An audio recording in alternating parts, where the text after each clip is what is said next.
Hello, and welcome to the e-learning Intelligent Valve Commissioning. As you can see on the left-hand side, there is an overview of all chapters and topics we have prepared for you. The Intelligent Valve optimizes the energy efficiency as it did on the first day. This means significant energy cost savings with no additional effort. It compensates the dynamic pressure fluctuations in the hydraulic system and keeps the room temperature constant. It offers flexible installation options and fast commissioning. Furthermore, a report can be created for data analysis. The Intelligent Valve offers 4 control functions.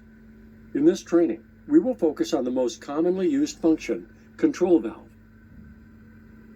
2 types of intelligent valves, flange and thread, with a range of dimensions, are available to perfectly meet the customer job site specification. From the diagram below, simply select one of the corresponding valves according to the required volume flow, called Vmax. Let's have a look at the common components. The temperature sensor pair is used to measure the temperature in the primary flow and return. The ultrasonic flow sensor feeds the intelligent valve controller with the present volume flow. The Intelligent Valve Controller provides dynamic flow control and energy monitoring. To do so, it integrates the temperature difference and present flow signals to calculate the present power output and provide precise volume flow control by steering the high-resolution actuator to precisely set the control valve position. The Intelligent Valve is a field device, and as a control valve, it receives its set points from the HVAC controller. The Intelligent Valve provides 3 connection types: analog, Ethernet, and RS-485. Synco, Desigo, TXIO, or a third-party controller can be connected to the analog terminal, or, if talking Modbus RTU, to the RS-485. The 2 Ethernet ports support BACnet IP to connect Desigo or third-party systems. Data is provided to the management level over BACnet IP or the Siemens Cloud Link to the building operator. With the free ABT Go app, you can commission the valve directly via wireless LAN.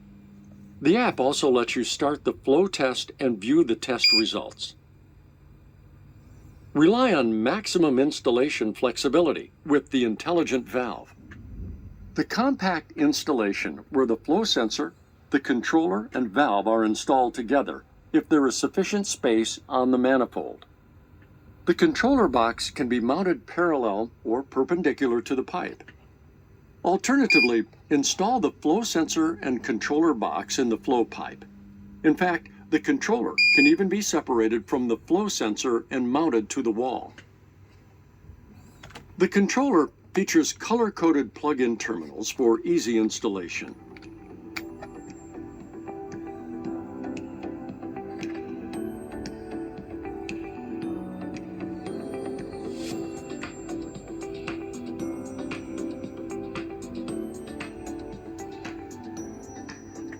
Let's look at the steps to commission an intelligent valve. Once the intelligent valve has been installed and powered up, it automatically detects the flow sensor and actuator. To configure and commission the intelligent valve, connect to the controller and log in with the user specialist. Depending on the country organization, the hydronic balancing may be done by another agent. In this case, logging in with the user installer gives the rights to perform hydronic balancing, but not carry out any commissioning. In the operation menu, set point present values and possible errors can be checked. The operation menu can be accessed by all users. 3 connection options are possible. WLAN via an integrated access point in the intelligent valve. Network via wireless router or USB direct. The access point of the intelligent valve is in enrollment mode within 10 minutes after restart or when manually pressing the button. Enrollment mode is indicated by the blue flashing LED.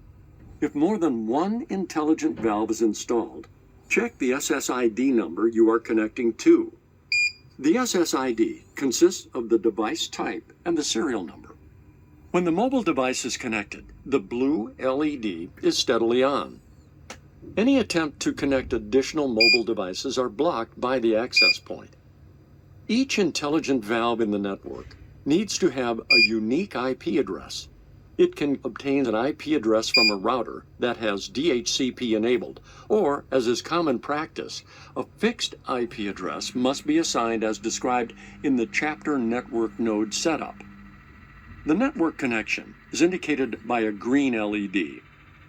In contrast to a connection over the access point, more than one mobile device can connect over the WLAN router to the same intelligent valve. The third option is a USB connection for which there is no LED indication. The required OTG, on-the-go adapter, needs to be plugged into the mobile device and not the intelligent valve. The Android and Apple ABT Go apps support the connection as shown.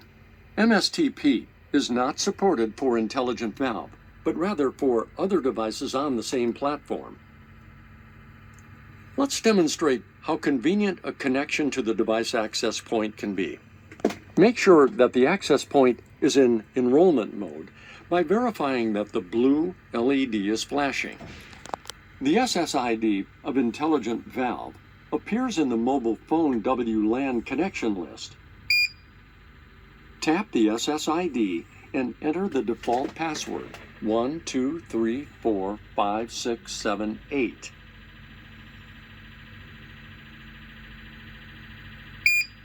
Ignore the pop-up message stating there is currently no internet connection. Start the ABT Go app and continue to the connection window.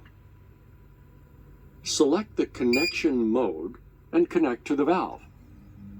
Tap the valve and log in by entering the user role and the default password.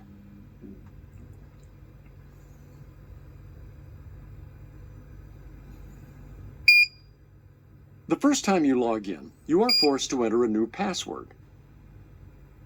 After the new password is set, it leads you to the dashboard. Tap Configuration. The configuration menu comprises basic configuration, network settings, and maintenance options. Tap Basic Configuration. Accept that the controller stops and the application is stopped until the basic configuration is completed. For the time being, the valve is closed in order to prevent thermal damage to the hydraulic system.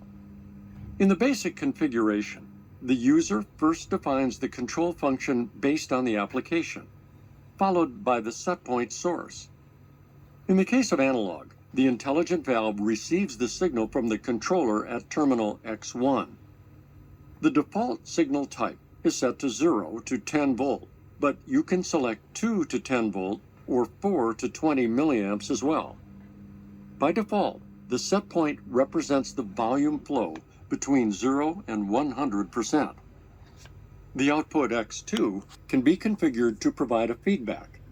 X2 is an analog value that can represent several data points, for example, the volume flow, valve position, or relative power.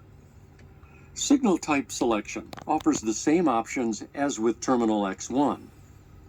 Terminal input X3 is set automatically based on the control function, here dynamic control valve setpoint. As a result, the input options and signal types are disabled. It cannot be selected. By applying the basic configuration, the controller restarts. Even if no configuration changes were made, it is still necessary to apply the configuration. After the restart, the intelligent valve is released and will follow the setpoint. Next, let's configure the network node parameters. Change the device name according to the plant schematic. For instance, concrete core cooling. Try to keep the name as short as possible by using abbreviations in order to prevent long file names for backup and the self-test report.